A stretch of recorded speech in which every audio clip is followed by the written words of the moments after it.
Welcome back to Void of Fears. Before we jump into today's story, I've got to ask for a quick favour. If you could smash that like button, drop a comment below, and hit subscribe if you haven't already. It seriously makes a huge difference. YouTube's algorithm loves that stuff, and it pushes my videos to new viewers who might dig these stories too. I really appreciate every single one of you who takes the time to do that. It means the world to me and helps keep this channel growing. Alright, enough of me rambling. Let's dive into today's story. The camera finds Dr. Michael Strand in the dying light of a Colorado afternoon. His study wrapped in shadows that seem to gather in the corners like they're listening. He sits among the ruins of a career, surrounded by photographs of people who smiled once, who believed in things like progress and discovery and the fundamental benevolence of the universe. Dr. Strand doesn't believe in those things anymore. At 62, his face has the hollow quality of driftwood, something that's been scoured by years of carrying a weight that has no name in any language spoken on Earth. When he finally speaks, his voice emerges like something dragged across gravel, rough with 3 decades of cigarettes, and the particular kind of erosion that comes from swallowing secrets that want to scream. My name is Dr. Michael Strand. For 11 years, I was a deep space communications specialist for NASA. I monitored signals from spacecraft millions of kilometers away, listened to the whispers of machines humanity sent into the void. And on September 3rd, 1993, I heard something whisper back. He doesn't blink. His eyes hold the camera with an intensity that feels almost aggressive, as if he's daring whoever watches this to look away, to dismiss him, to file him under the comfortable category of conspiracy theorist or attention seeker or old man losing his grip on reality. Everything you've been told about the Mars Observer mission is a lie. I know this because I was part of constructing that lie. I maintained it for 30 years. I watched it become accepted history, watched it get taught in schools, watched documentaries repeat the same false narrative until it calcified into truth.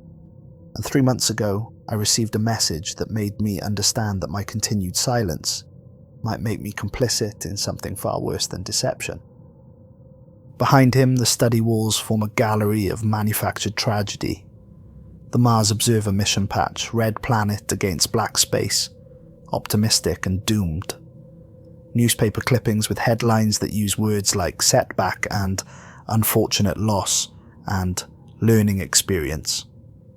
NASA press releases printed on paper that's yellowed with age, each one a small brick in the wall of lies.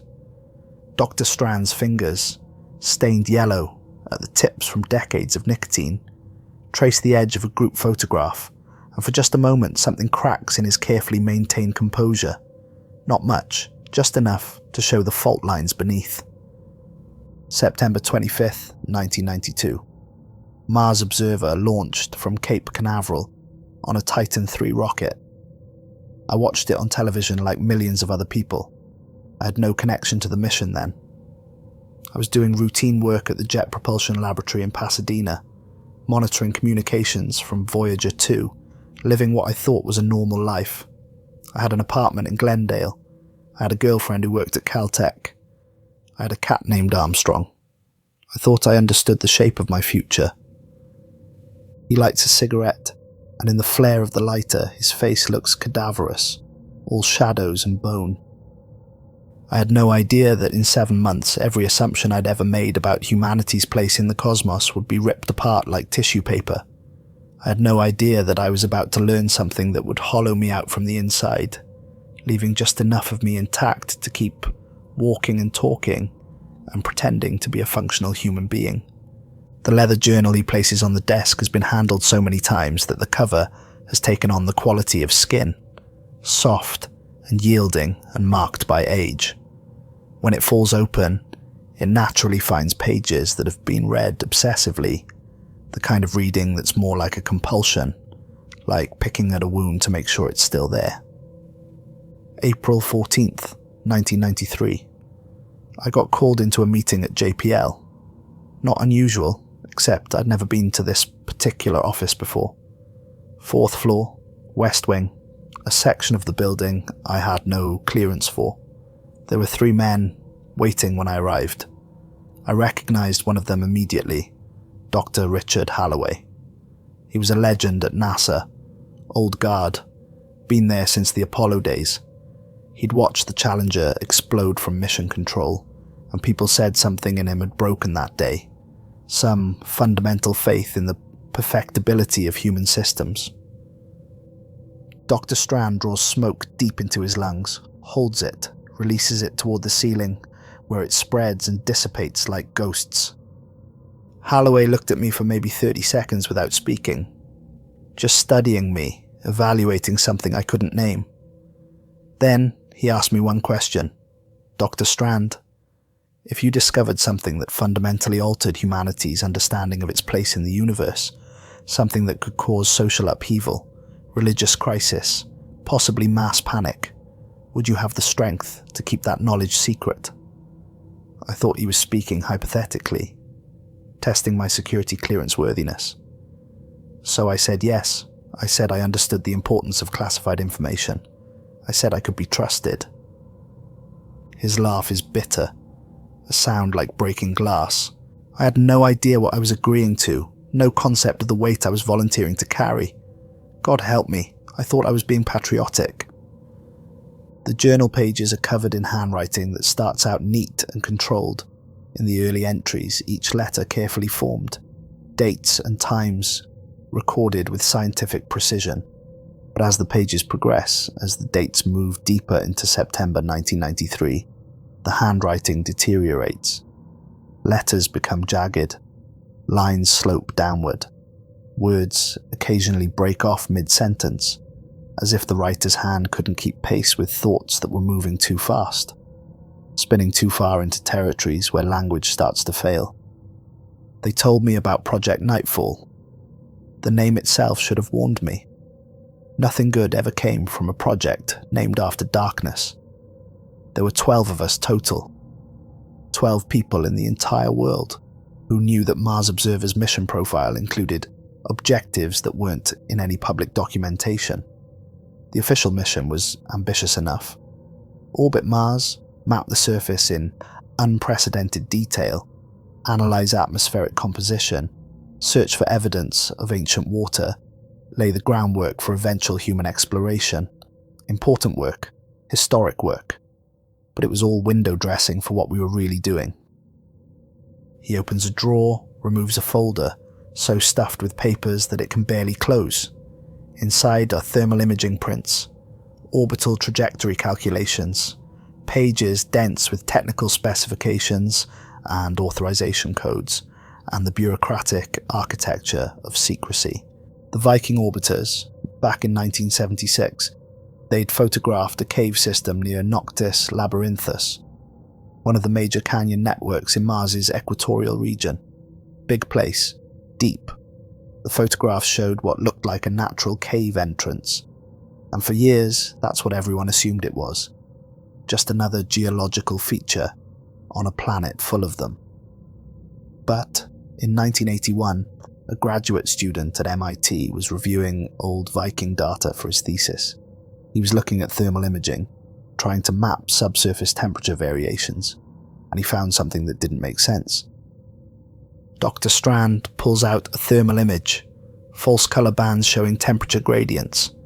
Even after 3 decades, even reproduced on fading paper, the anomaly is obvious. A hot spot deep underground pulsing with regular intensity. The area around the caves was showing heat signatures, not surface heat from solar radiation, not residual volcanic activity. This was coming from deep underground, from inside the cave system, and it was consistent, regular. The temperature would spike slightly every 6 hours and 13 minutes, then settle back to baseline, like something was running down there, operating on a schedule. He taps the image with a yellowed finger, and his voice drops lower, forcing anyone listening to lean in, to strain to hear. Mars was supposed to be geologically dead. No active volcanism, no tectonic activity, no internal heat source, just a cold, dead rock slowly losing what was left of its atmosphere to solar wind. But these readings suggested otherwise. They suggested something was generating power beneath the surface, and it had been doing so continuously since at least 1976, probably much longer. The implications had terrified NASA's leadership. Dr. Strand describes meetings that happened in 1982, 1983, classified briefings where geologists and planetary scientists tried to explain the readings using conventional models. Trapped magma pockets, radioactive decay in concentrated mineral deposits, pressure-induced heating from subsurface ice.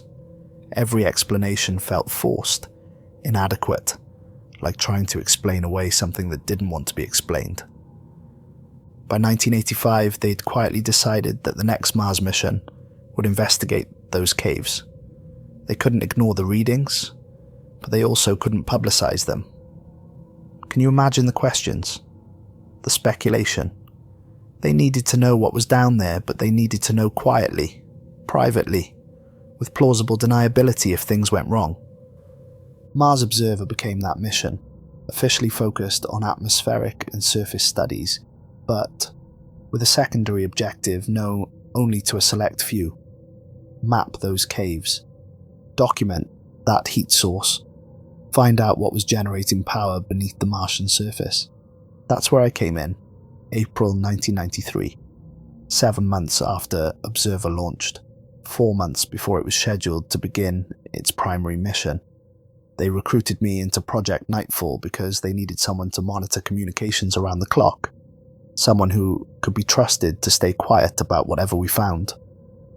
Dr. Strand flips through the journal, showing page after page of names, faces rendered in quick sketches, biographical details recorded in the margins.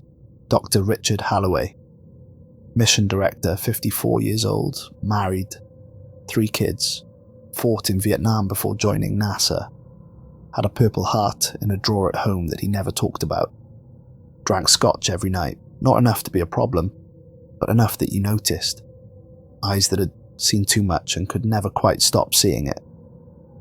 He turns the page. Daniel Torres, planetary geologist, 28 years old, Caltech Wunderkind, published his first paper at 19, had that particular kind of brilliance that burns hot and fast, believed absolutely in the power of science to answer any question, solve any problem. He thought Mars was going to make his career. Poor bastard. Another page. Jennifer Brooks, imaging systems specialist, 36 years old, divorced, no kids, spent her free time restoring vintage motorcycles, had a laugh that could fill a room. Before everything happened, she used to talk about eventually leaving NASA, opening a motorcycle shop somewhere in Arizona. Wanted to work with her hands, she said. Wanted to build things instead of just observing them from millions of kilometers away. The pages continue.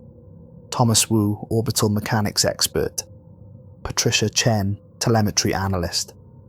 Names and faces and biographical fragments of people who had lives and futures, and no idea that they were about to stumble into something that would define and destroy them. 12 of us. I was the 11th person recruited. I never learned who the 12th was. Halloway kept that information compartmentalized. But I know they existed because there were 12 seats at the briefing table, and 12 security badges got issued, and 12 signatures on the final non-disclosure agreements. Dr. Strand stubs out his cigarette, immediately lights another. The ashtray is already overflowing, a small mountain of bent filters and grey ash. 7 of those 12 people are dead now. 2 more disappeared, dropped off the grid so completely that I can't find any trace of them. That leaves 3 of us. Me, and 2 others whose names I won't speak because maybe, just maybe, if I don't draw attention to them, whatever happened to the rest won't find them. His hands shake as he raises the cigarette to his lips. Not a tremor of age, but something deeper. Fear that's become so familiar it's indistinguishable from normal body function. I sleep with a gun in my nightstand. Glock 19, 15 rounds. I've never fired it outside of a range. I don't even know if I could fire it if the moment came. But it's there, loaded, within reach. Not because I think it would help if they came for me the way they came for the others. Just because the weight of it, the cold reality of it, makes me feel slightly less like a ghost waiting for someone to notice. I'm already dead. September 3rd, 1993. The night shift at JPL started at 10 in the evening, which meant Dr. Strand arrived at 9:30, gave himself time to settle in, to review the previous shift's logs, to brew the first of many pots of coffee that would carry him through to dawn. The control room was small, windowless, cooled to 65 degrees to protect the equipment. Banks of computers lined 3 walls, their screens glowing with telemetry data, trajectory plots, system status readouts. The 4th wall held a large projection screen currently showing a real-time position marker for Mars Observer, a small blue dot in the vast empty space between Earth and Mars. The room had a smell I'll never forget. Electronics and recycled air and burnt coffee, and the particular mustiness of a space that never saw sunlight. I spent 40 hours a week in there. It felt like being inside a machine. Everything clinical, everything controlled, everything designed to eliminate variables and uncertainty and the messy unpredictability of human error. Patricia Chen was already there when he arrived, young and competent, and engaged to an astronaut candidate named David something. Dr. Strand never learned his last name. She'd been excited about the mission, kept a Mars Observer mission patch on her jacket, talked about how this was just the beginning, how in 20 years there'd be colonies on Mars, how they were the pioneers, making it possible. She was 24 years old, still believed the universe was fundamentally knowable, still thought that if you applied enough intelligence and enough resources, you could solve any mystery. I envied that certainty, and I'm glad she wasn't there when it was taken from her. The evening passed in routine silence. Telemetry streaming in from Mars Observer, the spacecraft healthy and operational in its orbit 200 million kilometers away. Temperature readings normal. Power systems nominal. Communication array functioning perfectly. Mars Observer had entered its final orbit on August 24th, and for the past 10 days, it had been conducting preliminary surface mapping, testing its instruments, preparing for the primary mission. At 11:34 p.m. Pacific time, every screen in the control room went black. Dr. Strand's voice drops to barely above a whisper, and the silence that follows stretches long enough to become uncomfortable, to make whoever's listening aware of their own breathing, their own heartbeat, the small sounds of existence that usually go unnoticed. Not static, not a gradual degradation of signal, not the kind of failure that gives you warnings, that shows you a cascade of system errors, building toward inevitable collapse, just instant, total, complete silence. 1 second we had full telemetry from Mars Observer, solid signal lock, data streaming in real time. The next second, nothing, like someone had reached across 200 million kilometers of space and flipped a switch. Patricia had made a small sound, something between a gasp and a question. Dr. Strand's first thought was equipment failure on their end. Something in the receiving array, or the processing computers, or the power systems. He started running diagnostics, checking their systems one by one, with the methodical precision of someone trained to eliminate variables. Everything on our end was perfect. Power stable, receivers functioning, signal processors operating normally. The deep space network stations in California, Spain, and Australia all confirmed the same thing. Mars Observer had simply stopped transmitting. He'd reached for the phone, called Holloway's home number.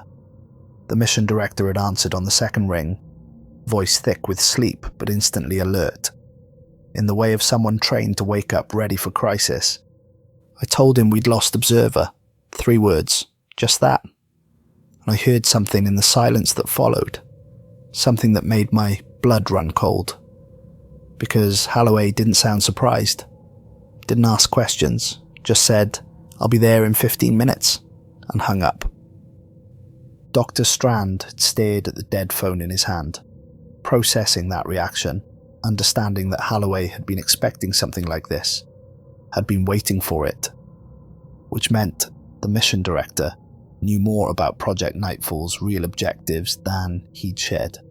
Holloway came through the control room door 14 minutes later. I'd timed it.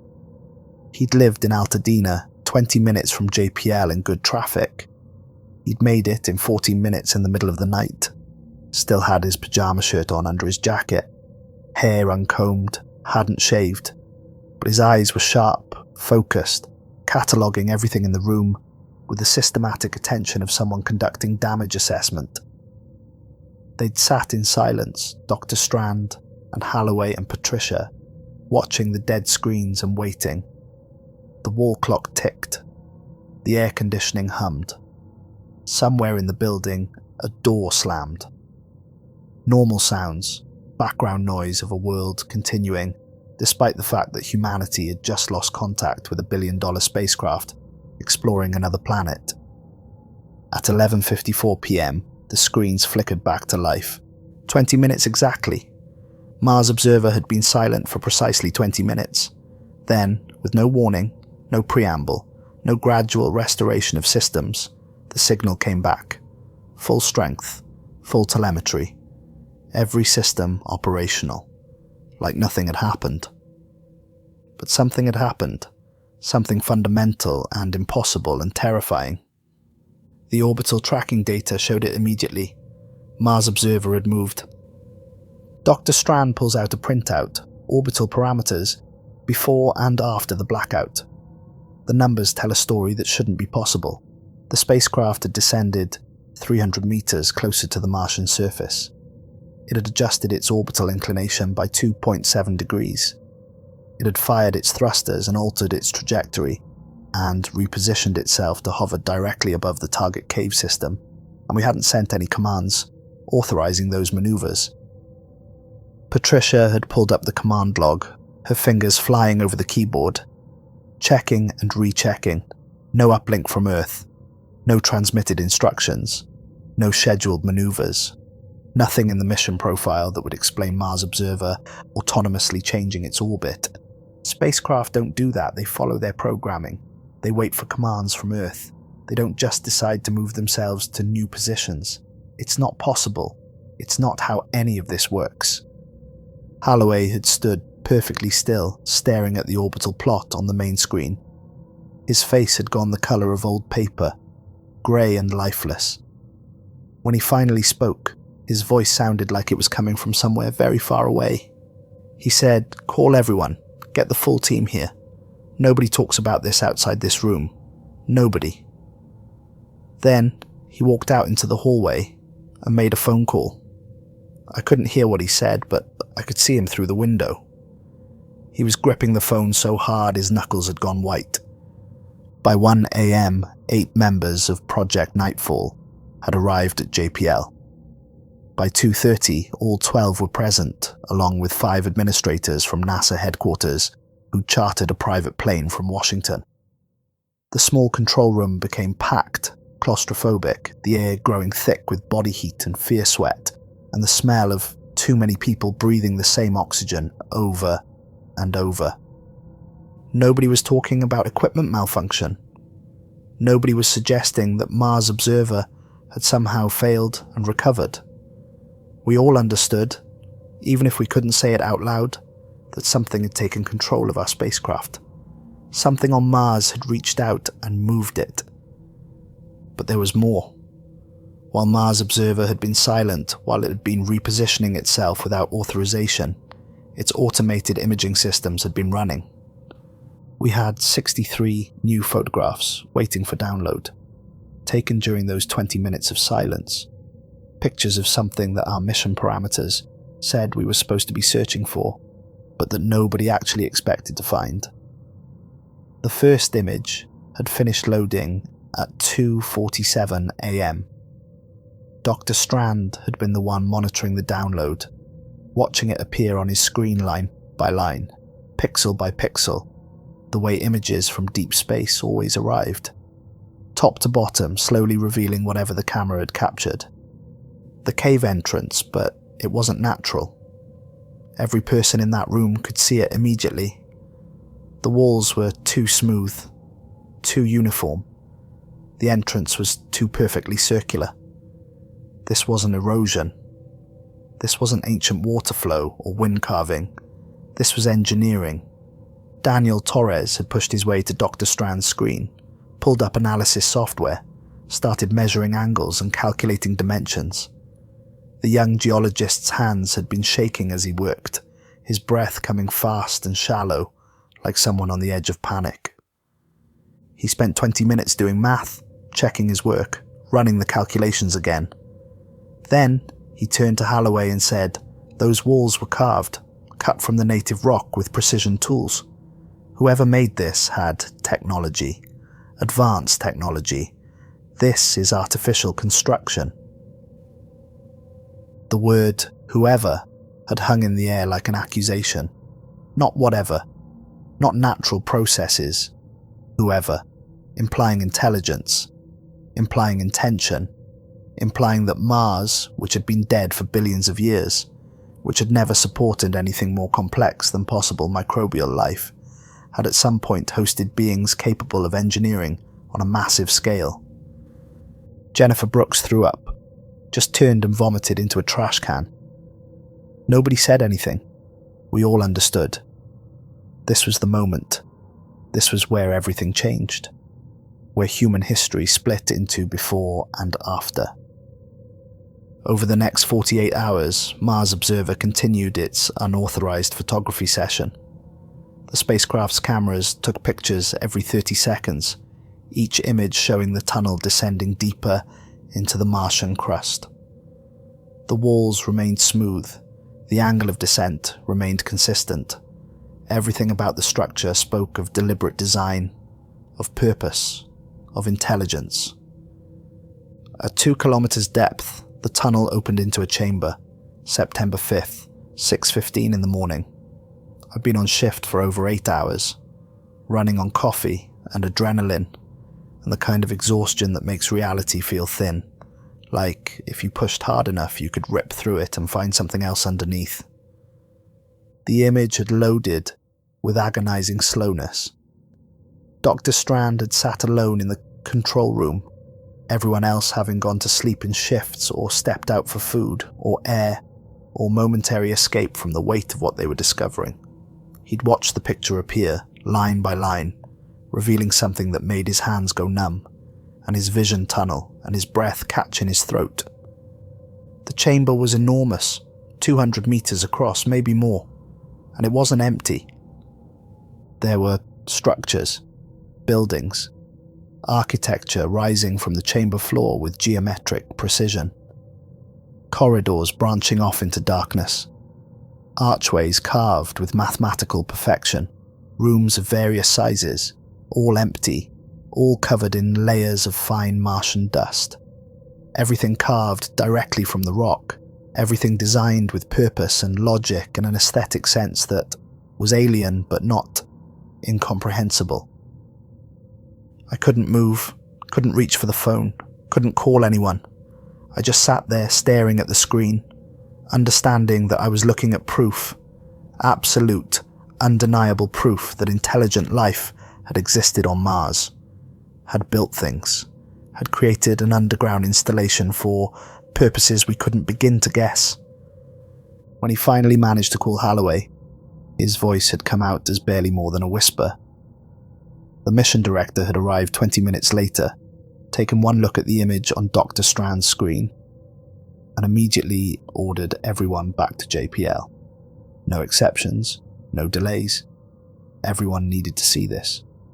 By noon on September 5th, all 12 Project Nightfall team members stood in the control room, staring at the image of the underground chamber. Nobody spoke for a long time. What words could possibly be adequate? Torres was the first to break the silence. He said, "We need to see more. We need every detail. This is the most important discovery in human history. And we need to document everything. Holloway had authorized the use of Mars Observer's spotlight array, powerful lights designed for imaging the Martian surface during the planet's night. They sent commands to activate all of them, to point them directly into the chamber, to illuminate every corner of this impossible place. The commands took 13 minutes to reach Mars. The confirmation took another 13 minutes to return. 26 minutes of silence while 12 people stood in a windowless room and felt the foundations of everything they understood about reality slowly crumbling beneath them. The images started coming in at 12:43 p.m. and we could see everything clearly. An underground complex extending beyond the range of the cameras.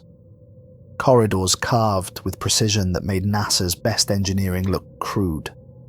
Archways that formed perfect curves despite being carved from solid rock. Chambers of varying sizes, some small and intimate, others vast and cathedral-like. Everything abandoned, everything covered in dust, everything waiting, but the proportions were wrong. The doorways were too tall, maybe 8 feet. The corridors were too wide. The ceiling heights were designed for beings larger than humans. Whoever built this, they weren't our size. Torres had started taking measurements, calculating dimensions, making sketches in a notebook that would later be confiscated and classified. His conclusion came after 2 hours of careful analysis. The builders were approximately 7 feet tall. Their arm span was wider than human normal, suggesting different shoulder structure. Their reach was higher, suggesting different leg proportions. Everything about the architecture said these beings were humanoid, bipedal but not human, not even close. Dr. Strand watches the smoke from his cigarette curl toward the ceiling, his eyes distant, seeing things that aren't in the room. Torres estimated the age of the installation based on dust accumulation, erosion patterns, the degradation of the carved surfaces. His numbers kept coming back to the same range. Thousands of years, maybe tens of thousands. This place had been abandoned before the pyramids were built, before Stonehenge, before humans invented writing or agriculture or any of the things we consider the foundation of civilization. Some of the corridors had collapsed, victims of time and the slow geological processes that continued, even on a supposedly dead world. But others remained intact, perfectly preserved by the thin, dry Martian atmosphere. They could see into rooms, could make out details, could map the layout of a facility built by beings who weren't human on a planet that had supposedly never hosted intelligent life. In the central chamber, Mars Observer photographed what appeared to be a control station, work area, command center, whatever you want to call it. There were flat surfaces at ergonomic heights, like desks or tables. There were indentations in the rock that might have been seating, shaped for bodies with different proportions than ours. There were alcoves in the walls that might have held equipment or displays, or things we have no context for understanding. Everything arranged with functional logic. Everything positioned for efficiency and comfort, and the kind of thoughtful design that only comes from beings with intelligence and culture and the time and resources to build things properly. This was a workplace. People, beings, whatever they were, they came here every day. They had jobs, they had purposes. They worked in those chambers, sat in those seats, used those surfaces. And then one day they left, or died, or something happened that made them abandon this place and never come back. Jennifer Brooks had started hyperventilating around 3 p.m. Someone brought her a paper bag, made her sit down, told her to breathe slowly. Thomas Wu kept muttering to himself, same phrase over and over. This can't be real. This can't be real. But it was real. The images didn't lie. The data didn't lie. Reality had expanded to include something that shouldn't exist, and everyone in that room was struggling to accommodate it. Holloway ordered us to keep going. Mars Observer had fuel, had power, had functional systems. We needed to map everything while we could, document every detail. This might be our only chance. September 10th brought a new discovery that somehow managed to be even more disturbing than finding the installation itself. Mars Observer photographed an adjoining chamber, smaller than the main complex, its walls lined with hundreds of perfectly identical alcoves carved into the rock. Inside each alcove sat a cylinder, metallic, reflecting the spacecraft's lights with a dull sheen. They were about 3 feet long, 6 inches in diameter, sealed containers, storage of some kind. There were hundreds of them, maybe thousands, all identical, all arranged with the same geometric precision that characterized everything else about the installation. One of the cylinders had fallen from its alcove, lay cracked open on the chamber floor. The imaging team enhanced the photograph, zoomed in, processed it to extract maximum detail. Inside was a residue, dark, dried, organic in appearance, though we had no way to be certain from a photograph. It coated the interior of the cylinder like something that had once been liquid or semi-liquid and desiccated over time. Torres had stared at that image for hours, making notes, drawing sketches, constructing theories with the desperate energy of someone trying to impose order on chaos. He thought they were preserving biological materials, genetic samples, seeds, tissue, some kind of repository or archive, like the seed vaults we have on Earth, storing genetic diversity against future catastrophe. He thought whoever built this installation had been conducting research, collecting specimens, preserving information for purposes we couldn't understand. But the cylinders could have contained anything. Biological samples, chemical compounds, technological components, weapons. There was no way to know. They were looking at photographs of alien artifacts from 200 million kilometers away, trying to deduce purpose and function from morphology alone. What we did know was that this place had been important. You don't build something this large, this deep underground, this carefully designed, unless it matters. This wasn't a temporary outpost. This was infrastructure, a permanent facility designed to operate long-term. And those cylinders, whatever they contained, someone had thought they were valuable enough to store with care. But the most disturbing discovery was still to come. Mars Observer's thermal sensors had been continuously tracking the heat signature, the original anomaly that had led NASA to target this cave system. The source was deeper still, below the main installation, in a chamber accessed by a shaft too steep and narrow for good camera angles. We couldn't get visual confirmation. The shaft descended at nearly 70 degrees, too vertical for Mars Observer's cameras to image effectively, but the thermal data was precise, unambiguous, terrifying. The chamber was generating heat, not residual warmth from ancient geological processes, not passive temperature retention from buried radioactive materials.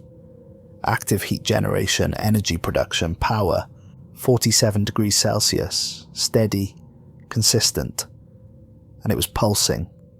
Every 6 hours and 13 minutes the temperature would spike slightly, maybe 2 degrees, then settle back, like a heartbeat, like something running on a schedule, like a machine following its programming. Dr. Strand's voice has dropped so low that the microphone barely captures it, forcing the documentary editor to boost the audio, making his breathing audible, making every small sound intimate and claustrophobic. Whatever was in that lower chamber had been operating for thousands of years, running continuously, generating power, following a schedule that had remained constant since before human civilization existed, and it was still going, still active, still doing whatever it had been designed to do. The team had spent the next 2 days analyzing the thermal data, running models, trying to understand what kind of technology could operate for millennia, without maintenance, without fuel replenishment, without any external input. Their conclusions were disturbing. The power source was either something beyond our current understanding of physics, or it was using something we hadn't detected. Nuclear? Maybe. Geothermal? Unlikely given Mars's dead geology. Chemical? Impossible to sustain for thousands of years. That left options that required expanding our understanding of what was possible. Torres had suggested that the device, whatever it was, might be using principles of energy generation that humans hadn't discovered yet. That whoever built it had access to physics we didn't understand, technology we couldn't replicate. Or, Dr. Strand says, his voice flat and empty, it was using something simple that we were just looking at wrong. Either option was terrifying. Either we were dealing with technology so advanced it might as well be magic, or we were too stupid to recognize something basic. Neither possibility inspired confidence. September 12th. The decision came down from NASA headquarters from levels of authority above Holloway's clearance. Mars Observer was to enter the cave system, descend to the lower chamber, and conduct a full sensor sweep of whatever was generating that heat signature. Torres fought it. I've never seen him so angry. He filed an official objection, wrote a 10-page report outlining why this was dangerous, reckless, potentially catastrophic. He said we didn't understand what we were dealing with, that we needed to wait, plan properly, send a dedicated mission with appropriate equipment and protocols. But the decision had been made. NASA had a working spacecraft at Mars right now. The next mission wasn't scheduled until 1998. 5 years away. 5 years of wondering what was in that lower chamber. 5 years of the unknown eating away at everyone who'd seen those photographs. The administrators wanted answers. They wanted them now. And they had the authority to order Holloway to get those answers. September 13th, 3 p.m. There was a final briefing. All 12 team members present. Holloway stood at the head of the table and told us that Mars Observer would enter the cave system at 6 a.m. the following morning. He told us to get some rest, to be ready. He told us this was important work, historic work, that we should be proud. Dr. Strand's laugh is sharp and bitter. Then he told us that if anything went wrong, if we lost the spacecraft, the official story would be a fuel system malfunction during orbital operations. He said it like he knew, like he'd already been told what the cover story would be, like the decision to lie had been made before we even sent the commands. Torres had walked out of that briefing, just stood up and left without saying anything. He'd come back the next morning, but something in him had broken. His face had the quality of someone who'd stopped believing in anything. September 13th, 1993. Dr. Strand was back on the night shift, though he barely slept. The control room was packed, all 12 team members present despite the small space, despite the heat building from too many bodies in too little room. Everyone needed to be there. Everyone needed to see this. We sent the commands at 6 a.m. Pacific time. Mars Observer would enter the cave system, use its thrusters to slow its descent, navigate to the lower chamber, and conduct a full sensor sweep. Cameras, spectrometers, thermal imaging, magnetometers, everything, get a complete picture of what was down there. The commands took 13 minutes to reach Mars, travelling at the speed of light across the vast emptiness between worlds. Another 13 minutes for confirmation to return. 26 minutes of silence while 12 people stood in a windowless room and felt history pivoting on a fulcrum they couldn't see. At 6:43 a.m, confirmation arrived. Mars Observer was entering the cave.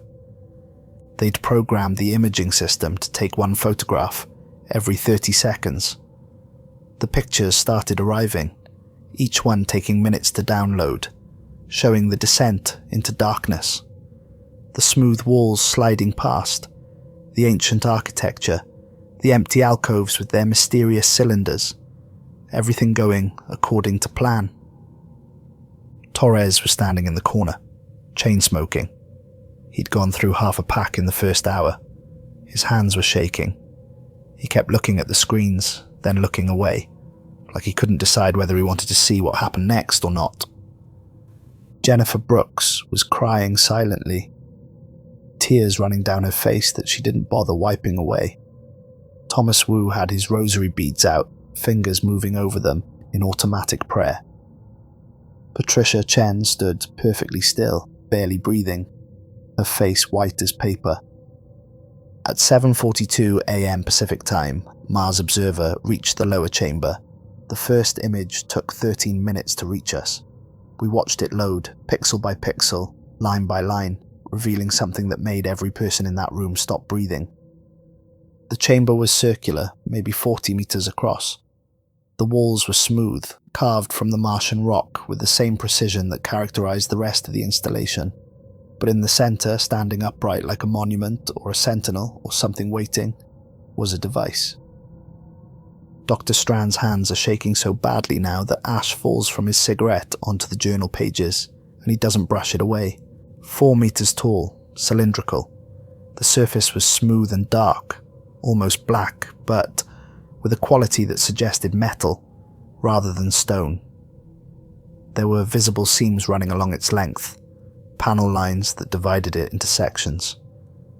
And there were lights, small, maybe the size of a dime, dotted across its surface in patterns that might have been random or might have meant something.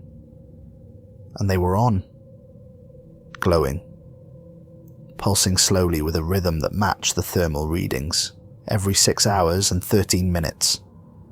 The control room had gone completely silent. Not the silence of people holding their breath, but something deeper. The silence of people confronting something their brains couldn't quite process, couldn't quite accept as real. It was running, after thousands of years, after however long it had been since whoever built it had died or left or vanished into history. After all that time, it was still operating, still functional, still doing whatever it had been programmed to do. Torres had walked up to the screen, put his hand against it, fingers spread over the image of the device. When he spoke, his voice was barely audible. He said, "Get the spacecraft out of there. Now. Right now. Don't wait for the full sensor sweep. Don't take any more pictures. Just get it out." And the way he said it, the tone, it wasn't a suggestion. It was desperation. Like he knew something we didn't. Like he understood what we were looking at and it terrified him. But Holloway didn't give the retreat order. He wanted the full sensor sweep. Wanted every piece of data Mars Observer could collect. This was their one chance, their only opportunity to understand what this device was, what it did, what it meant. At 7:44 a.m., Mars Observer activated its full sensor array. Cameras, spectrometers, thermal imaging, magnetometers, radiation detectors. Everything pointed at that device. Everything recording, everything trying to understand. The device detected them. The change was instant. The lights that had been pulsing slowly, rhythmically, once every 6 hours, they started pulsing faster, much faster. The thermal sensors showed a massive spike in heat generation, temperature jumping from 47 degrees Celsius to over 200 degrees in less than 30 seconds. Electromagnetic radiation spiking across multiple spectrums. Energy readings that shouldn't have been possible from something that size. The camera feed from Mars Observer had begun to distort. Colors inverting, shifting, cycling through impossible hues. The image fragmenting, breaking into pieces, reforming wrong. Digital artifacts spreading across the screen like cracks in glass. For 15 seconds we received broken images, pieces of what Mars Observer was seeing, fragments of the device as it responded to our presence. Dr. Strand opens the journal to a page covered in frantic sketches, drawings made from memory of images that existed for less than a second each.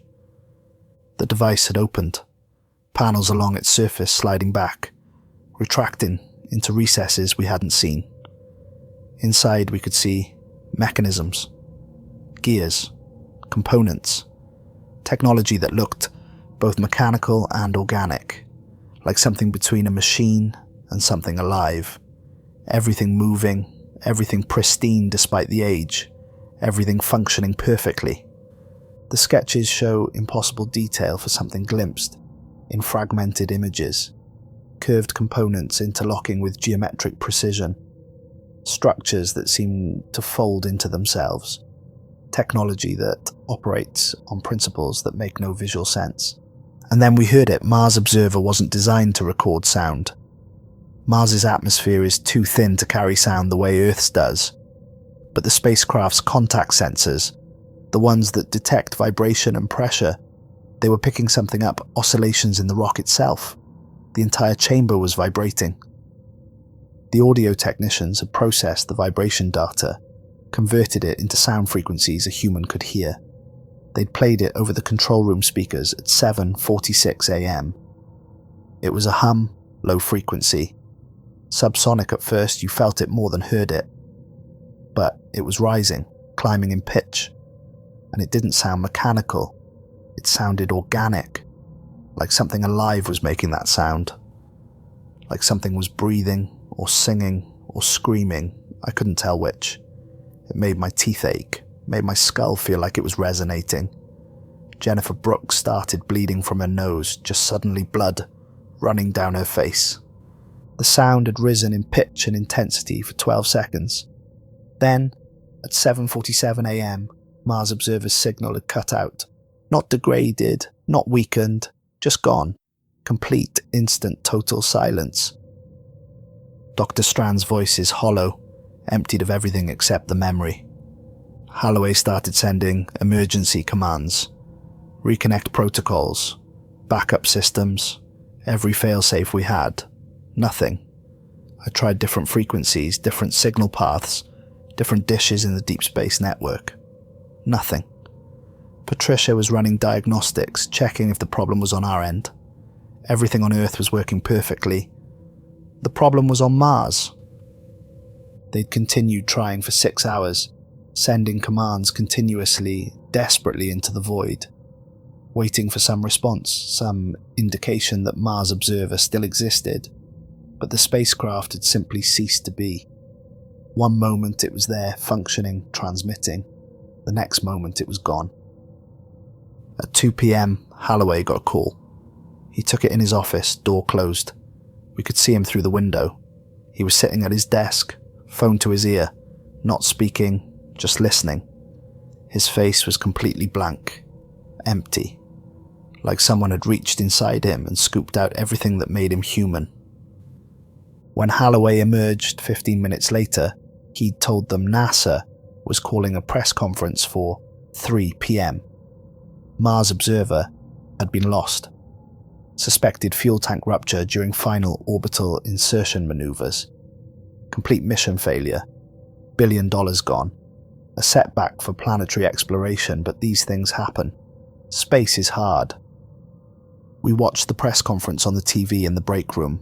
All 12 of us standing there, watching NASA administrators deliver the lies with practiced confidence, talking about how unfortunate this was, how much we'd learned anyway, how the next mission would incorporate the lessons from this failure.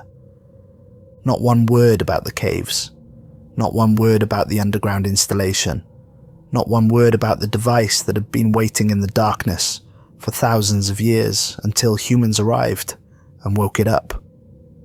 Torres left halfway through, just walked out. I watched him go, watched him get in his car and drive away. I never saw him again. Within 48 hours, Project Nightfall had been dissolved. The 12 team members were reassigned to different facilities across the country, separated, isolated, scattered like they'd never been together in the first place. I got transferred to a weather satellite program, told my security clearance had been temporarily suspended, pending review, given a new office in a different building, a new supervisor who knew nothing about Mars, a new life that pretended the old one had never existed. But before they were separated, they'd been required to sign documents, non-disclosure agreements classified at levels Dr. Strand had never encountered before, special access programs, sensitive compartmented information, classifications that meant speaking about Project Nightfall to anyone without proper clearance constituted espionage. The documents were very clear. Violating the NDA meant federal prosecution under the Espionage Act, 20 years minimum, no possibility of parole, and they made sure we understood it wasn't just legal consequences. They showed us examples, other people who'd violated classified NDAs, their lives afterward, the investigations, the audits, the way their families got targeted, the way they lost everything. Dr. Strand shows the document to camera, its classification markings bold and threatening across the top of every page. I signed it. We all signed it. What choice did we have? We were scientists, not heroes. We had careers, families, futures. We weren't willing to throw all of that away for the abstract principle of truth. He closes the document and his face is hollow with shame. So we stayed silent. 12 people who'd seen proof of intelligent alien life. 12 people who knew Mars had hosted an advanced civilization. 12 people who understood that something was still down there, still active, still waiting. And we said nothing. We went to our new jobs. We lived our new lives. We pretended that September 1993 had never happened. But the silence had a cost. Dr. Strand describes the years that followed, the slow dissolution of everything Project Nightfall had touched. Dr. Richard Halloway died in 2001, July 14th. Single car accident on Route 210. Beautiful day, clear skies, light traffic, experienced driver. He just drove straight into a concrete barrier at 70 miles per hour. The police report said there were no skid marks. No evidence he'd tried to brake or swerve, like he'd aimed for that barrier on purpose, or like something else had been driving. The newspaper clipping shows a brief article, 3 paragraphs, about a tragic accident, a respected NASA scientist gone too soon.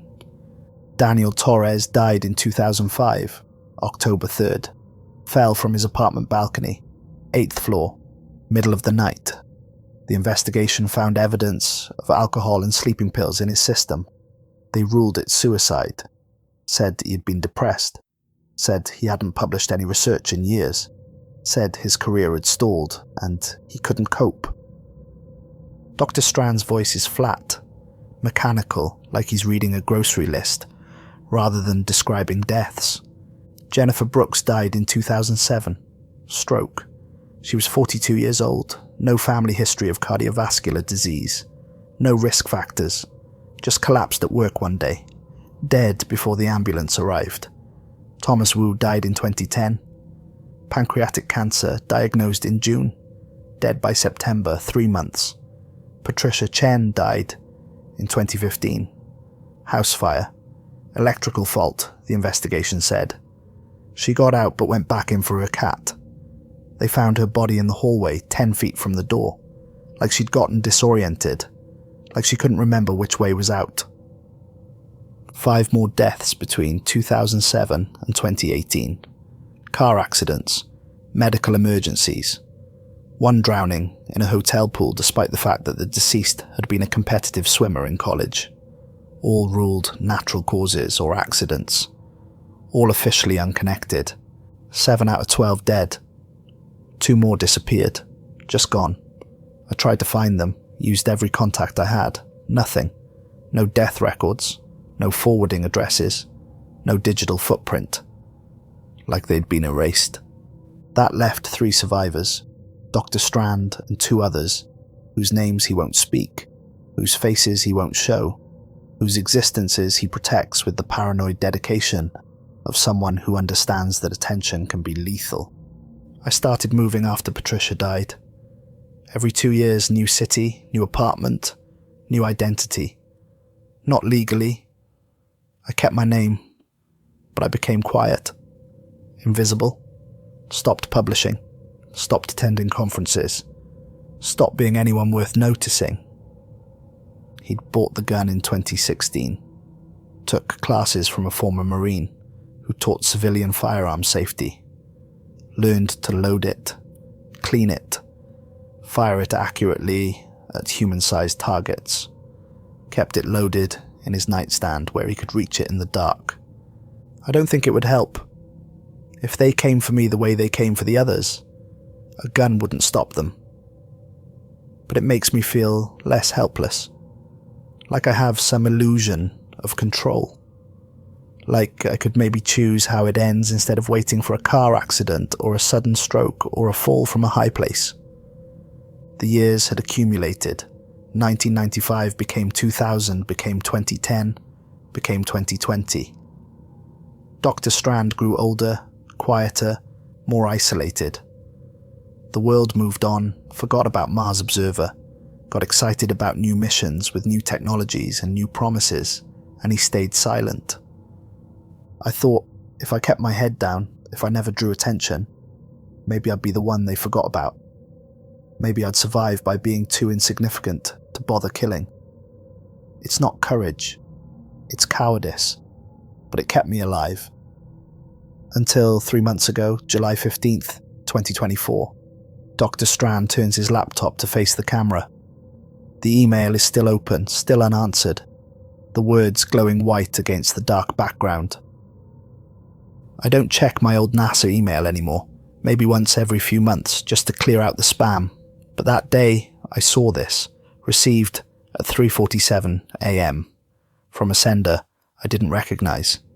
A string of random characters and numbers, not even pretending to be a real address. The subject line: they're going back to the caves, the body, stop them. 2 words, that's all, but I knew immediately it was real. Someone who knew about Project Nightfall. Someone who had my old email address from before I went dark. Someone who was warning me. Dr. Strand had tried to trace the email, called in favours from people he'd worked with decades ago, people who owed him and understood that some questions don't get asked. The email had been routed through servers in 8 different countries, spoofed addresses at every step, professional-grade operational security. Whoever sent it knew what they were doing. Government-level tradecraft, either someone still inside NASA's classified programs, or someone who'd learned their security protocols very well. I couldn't trace it, couldn't find any identifying information. Just that message, that warning. He'd started researching immediately. Current Mars missions, NASA announcements, scientific publications, anything that might tell him what was happening on Mars right now. Perseverance rover, landed February 2021. Been exploring Jezero crater, looking for signs of ancient life. Standard stuff, public mission, nothing classified. But in March 2023, they published a brief technical report. Thermal anomaly detected near Noctis Labyrinthus. The same region, the same cave system. The report was dry, technical, buried in a quarterly summary that most people would never read. But the coordinates were there. The thermal readings were there. The same signature, the same pulse, the same rhythm that had led Mars Observer to its fate 30 years earlier. The device is still active, still running, still pulsing every 6 hours and 13 minutes. After everything that happened, after Mars Observer, it's still down there, still doing whatever it was designed to do. And then he'd found the announcement that made his blood run cold. NASA's Artemis program. Moon first, then Mars. They're planning a manned mission to Mars, target launch date 2028, 4 years from now. Budget approved by Congress. Astronauts already selected. Training underway. The spacecraft is being built. The mission profile is being finalized. Dr. Strand pulls up the official mission documentation, pages and pages of technical specifications and crew assignments and scientific objectives, and their primary exploration target includes the canyon systems near Noctis Labyrinthus. They're going to send people there. They're going to put human beings on the surface, give them rovers and ground-penetrating radar and all the tools to find what we found in 1993. Except this time they won't be controlling a spacecraft from 200 million kilometers away. They'll be there, in person, breathing recycled air in flimsy suits, completely vulnerable. His voice drops to barely above a whisper, and the microphone struggles to capture it. And I don't think the people planning this mission know what happened to Mars Observer. I don't think they have access to the Project Nightfall files. I think they're looking at current thermal readings, getting excited about potential geothermal activity, thinking they're going to make important scientific discoveries. I think they have no idea what they're sending those astronauts into. Dr. Strand lights another cigarette, and his hands have stopped shaking. There's a strange calm in his face now, the peace of someone who's made a decision and accepted its consequences. That's why I'm doing this. Why I'm breaking 30 years of silence. Why I'm violating the NDA and risking everything. Because someone warned me, and now I'm warning everyone else. The people making these decisions need to know what happened in 1993. They need to understand what's waiting in those caves. He reaches into his desk drawer one more time, pulls out a manila folder, so worn and handled that it's nearly falling apart. Inside are photographs printed on paper that's yellowed and faded but still clear enough. I kept these, smuggled them out of JPL in September 1993, hid them for 30 years. If they'd found them, I'd have gone to prison. If they find them now, I'll probably still go to prison. But I don't care anymore. People need to see this. People need to know. He spreads the photographs across his desk like a card dealer revealing a winning hand. The underground installation, the smooth carved walls, the chambers and corridors, the alcoves with their cylinders, the control station with its alien proportions, and there, in the last photograph, grainy and degraded, but unmistakable, the device in the lower chamber. This is real. This happened. We found proof that Mars hosted intelligent life. Not ancient microbes, not fossilized bacteria. We found architecture, engineering, technology, a civilization that built an underground installation and left something behind. Something that still works. Something that's been operating for thousands of years. Dr. Strand points to the photograph of the device, his finger trembling slightly. They built this for a reason. They programmed it to keep running, to stay active, to continue its function, even after they were gone. We don't know what it does. We don't know what it's protecting, or monitoring, or waiting for. But in 1993, when we sent Mars Observer into that chamber, when we pointed all our sensors at it and tried to understand it, that device detected us. It responded, and it eliminated what it perceived as a threat. His voice strengthens, losing its waver, finding a core of conviction beneath the fear. Mars Observer didn't fail because of a fuel tank rupture. That's the lie NASA told the world. The lie they forced us to maintain for 3 decades. The truth is that the device protected itself. It recognized our spacecraft as potential danger and neutralized it instantly, completely, with technology we don't understand using principles we haven't discovered. He leans toward the camera and his eyes are burning with desperate intensity. And now NASA wants to send people there. Human beings. Astronauts with families and dreams and futures. They're going to land on Mars, drive their rovers to those canyons, use their ground-penetrating radar to map the cave systems. And when they find the installation, when they get excited about their discovery, when they send their first exploratory team down into those caves to see it up close. He doesn't finish the sentence. The implication hangs in the air like a blade. I received a warning from someone still inside, someone who knows the truth and is terrified enough to risk exposure. That should tell you everything. Someone in NASA's classified programs understands what happened to Mars Observer, knows what's in those caves, and is desperately trying to stop this mission from proceeding. But they can't speak openly. They can't break their NDAs. So they warned me, and now I'm warning everyone else. Dr. Strand gathers the photographs, holds them up to the camera, one by one, giving whoever watches this a clear view of each image. This is the installation. This is what we found. This is what's waiting on Mars. And this, he holds up the final photograph, the device in its chamber. This is what killed Mars Observer. This is what's been running for thousands of years, pulsing every 6 hours and 13 minutes, waiting for something. He sets the photographs down, and his face is drawn with exhaustion and resignation. I don't know if anyone will believe me. I don't know if this documentary will change anything. The mission is probably too far along to stop.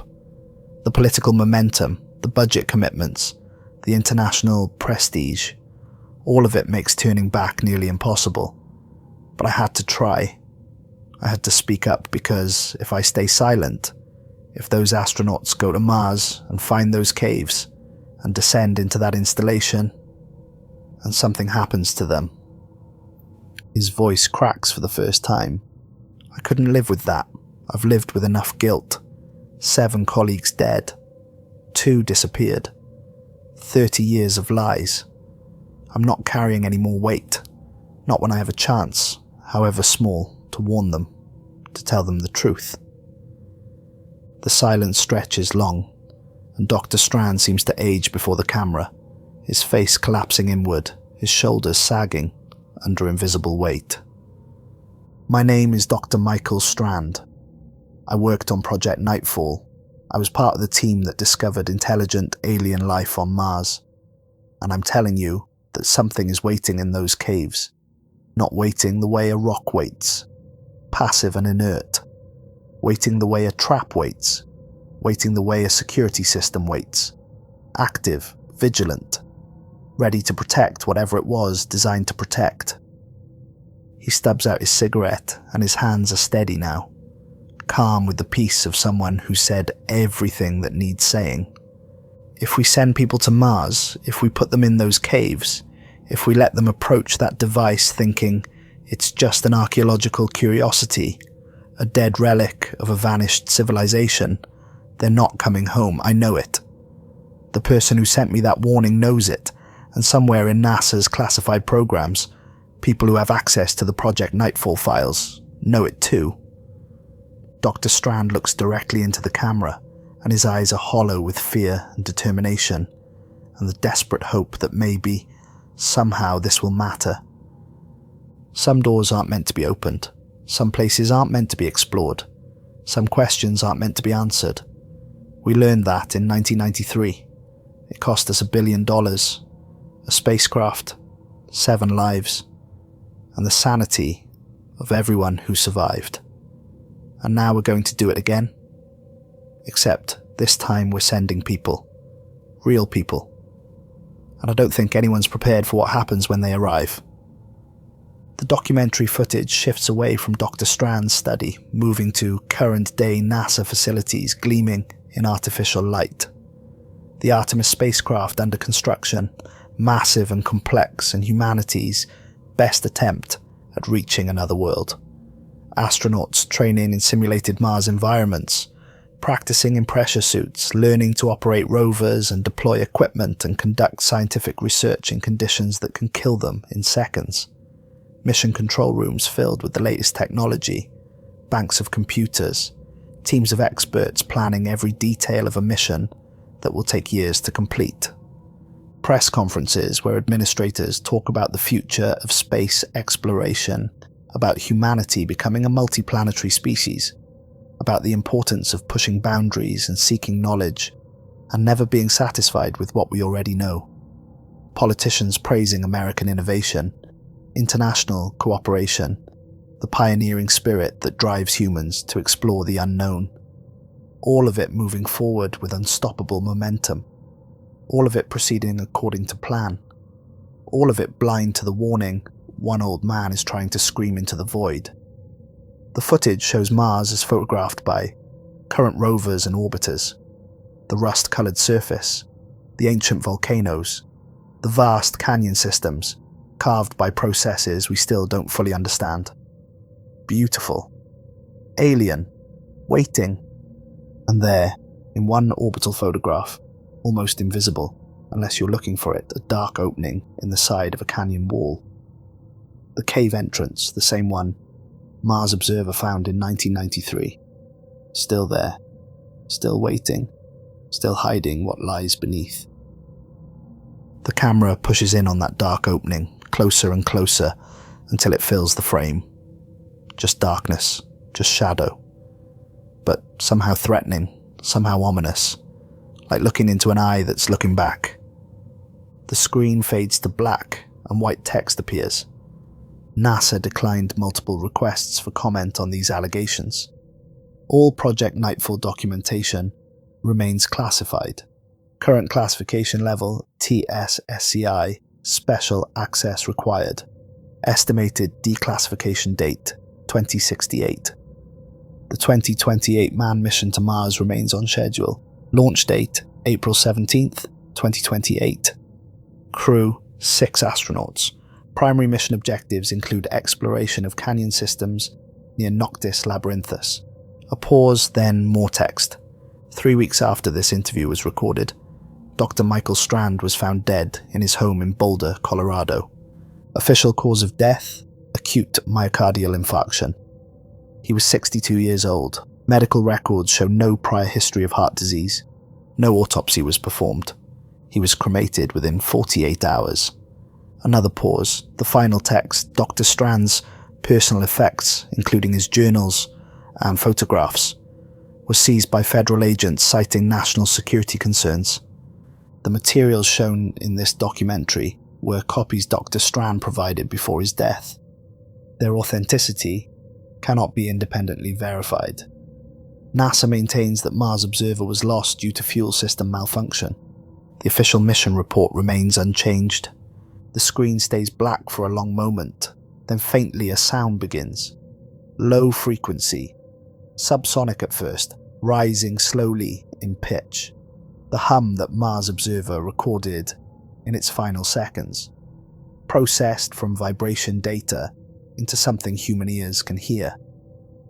It sounds wrong, not mechanical, not natural, something between the two, something that makes the listener's teeth ache, that creates a pressure in the skull that feels like it's coming from inside rather than outside. The hum rises and rises, building in intensity, until suddenly it cuts off mid-note. Silence. Complete and total. Then, barely audible, a single phrase in Dr. Strand's voice: "It's still waiting." Fade to black, end credits begin to roll. White text on black background, but underneath them, faint and rhythmic, a pulse continues. Once every 6 hours and 13 minutes, translated into sound. The heartbeat of something that's been waiting for thousands of years. The countdown of something that knows exactly how much time remains. And on Mars, 200 million kilometers away, in a chamber beneath the surface, in darkness that hasn't seen light except for brief moments when humans point their cameras downward, the device continues its work, lights pulsing, temperature rising and falling with mechanical precision, following programming that predates human civilization, waiting for the moment when humans stop observing from a safe distance and make the fatal mistake of coming close enough to touch. The astronauts are training, the spacecraft is being assembled, the launch date approaches. 4 years, then 3, then 2, then 1. And in the caves, in the darkness, something ancient and patient and utterly inhuman continues its vigil, counting down to an appointment it's been waiting millennia to keep. The screen goes black one final time, but somewhere, in the static between frequencies, in the spaces where human technology brushes against something older, the pulse continues. Waiting, always waiting.